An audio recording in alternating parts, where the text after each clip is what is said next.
Hello, Harvester here. In this video I'm gonna show you how to fix any issues with your Trello app on iOS.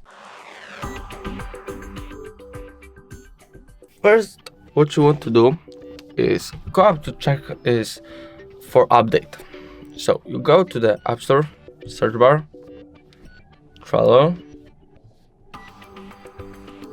here, and when there is where is the open bar, there should be update bar if it's available. If it's not, then if you have the open bar, that means you have the newest version of the Trello and everything should be alright. But if you still have some issues, I'll show you more ways. So next is go to settings, scroll all the way down, go to the apps, go here, go to the Trello,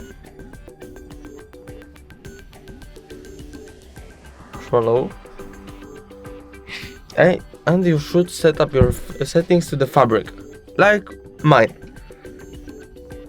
Here,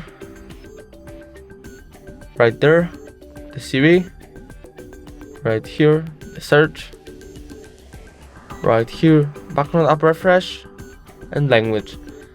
Language doesn't matter because what you prefer your language. But if you after this you still have some issues, the next step you should do is go here, hold the Trello, remove, and just reinstall the app. And after this, there should be good. If the video was helpful, please leave a like and subscribe. Bye.